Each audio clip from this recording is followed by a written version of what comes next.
Ever wondered how India's middle class might be getting poorer due to e-commerce? In the blink of an eye, the e-commerce industry in India has skyrocketed, with the middle class deeply entwined in its rapid ascent. As convenient and revolutionary as this digital marketplace seems, could it be that it's silently eroding the financial stability of the very middle class that fuels its growth? An intriguing thought, isn't it? Stay tuned as we delve into this paradox. E-commerce has seen a meteoric rise in India.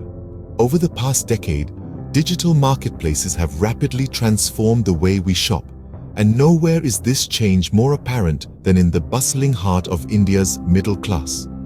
For this burgeoning demographic, the allure of e-commerce is undeniable.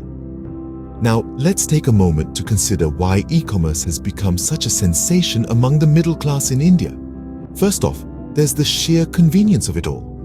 No longer do consumers need to navigate crowded marketplaces or wait in long checkout lines. With just a few clicks, they can have everything from groceries to electronics delivered right to their doorstep. Then, there's the matter of accessibility. E-commerce platforms have opened up a world of products that were once out of reach for many middle-class consumers. From high-end electronics to foreign brands, online shopping has brought a galaxy of goods into the hands of the Indian middle class. But it's not just about having more options. It's also about affordability. Online platforms often offer goods at lower prices than brick-and-mortar stores, thanks to the elimination of various overhead costs. Plus, there's the added benefit of frequent sales and discounts, making e-commerce an attractive proposition for budget-conscious middle-class consumers.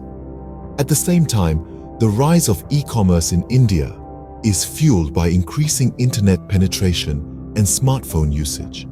The digital revolution has made it easier than ever for people to connect, browse, and buy online, further propelling the popularity of e-commerce among the middle class. In essence, e-commerce in India is more than just a trend. It's a lifestyle shift. It's a testament to the changing times, the evolving consumer behavior, and the relentless march of technology. It's a story of convenience, accessibility, and affordability, all converging to revolutionize the shopping experience for India's middle class. But as it turns out, this convenience might come at a cost.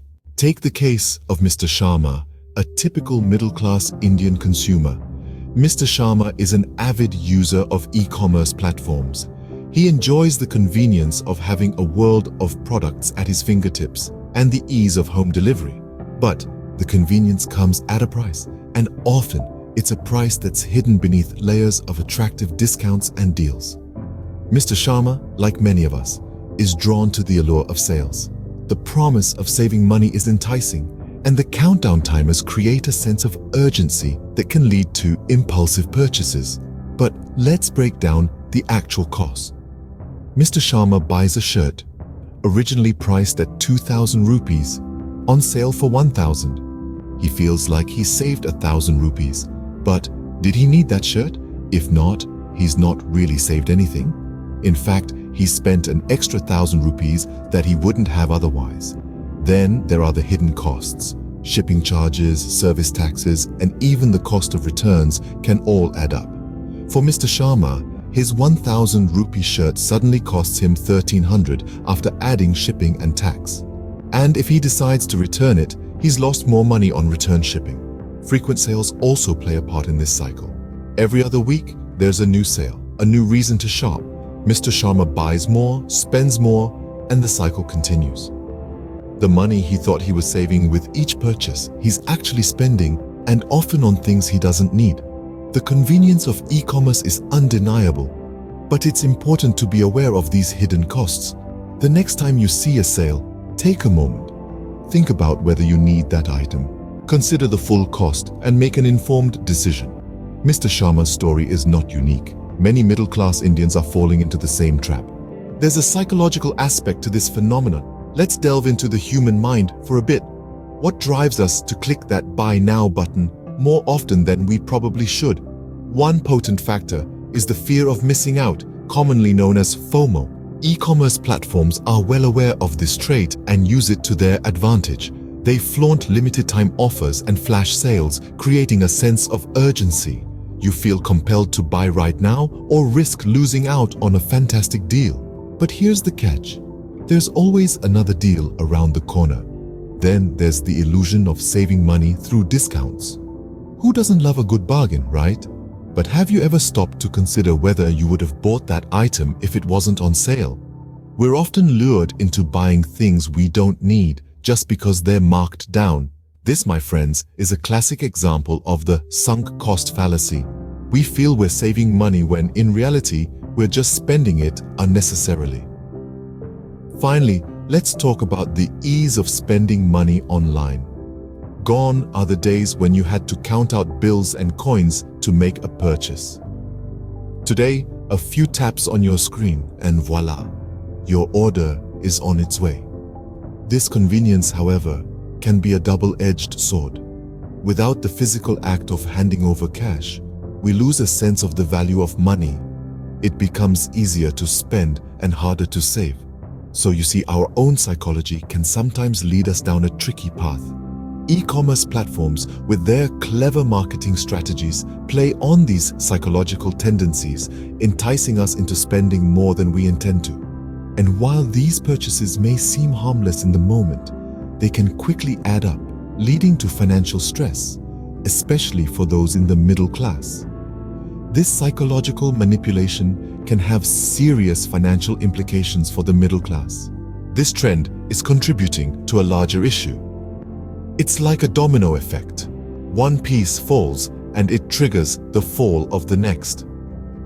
This trend of overspending online is not an isolated phenomenon. It's a cog in a larger machine, driving the financial instability among the middle class in India. Let's look at it from a bird's eye view. With the rise of e-commerce, we've seen the rise of easy credit, instant loans, credit cards, buy now, pay later options. They're all just a click away.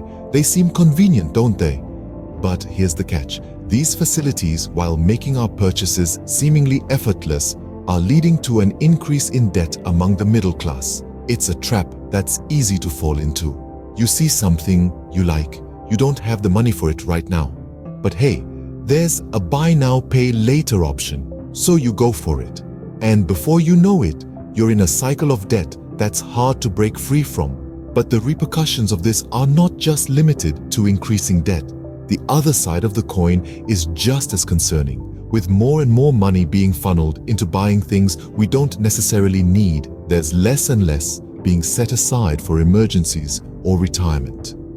Imagine a scenario where you lose your job or there's a medical emergency in the family. Without a safety net of savings, the situation can quickly spiral out of control. And let's not even get started on retirement. With little to no savings, the golden years can quickly turn into years of financial struggle. So we find ourselves here, at the intersection of increasing debt and decreasing savings. It's a dangerous place to be, and it's where a large part of India's middle class finds themselves today. So, is e-commerce really benefiting the middle class, or is it making them poorer? It's a question that needs to be asked, and more importantly, it's a question that needs to be answered. It's time to rethink our online shopping habits. As we've explored throughout this video, the rise of e-commerce has had an unexpected side effect on India's middle class. The convenience and seemingly endless options can be alluring, but they often mask hidden costs and can lead to unnecessary spending. The case study we discussed earlier highlighted the often overlooked expenses associated with online shopping. Shipping fees, import taxes, and the cost of returns can quickly add up, turning what seemed like a bargain into a drain on your wallet. We delved into the psychological factors at play too. The thrill of a deal, the ease of clicking add to cart, and the constant barrage of targeted ads all contribute to a culture of impulse buying and overconsumption. But the bigger picture here is the impact on our financial health. Spending beyond our means, accumulating debt, and neglecting savings can have long-term consequences. And as we've seen, this is a trend that's accelerating among the middle class in India. So what's the takeaway from all of this? It's simple. Be more mindful of your online spending habits. Understand the true cost of e-commerce. Ask yourself if you truly need what you're about to purchase, and weigh the potential financial strain against the temporary satisfaction of a new purchase. Remember, a bargain is not a bargain if you don't need it. Stay smart, stay financially healthy.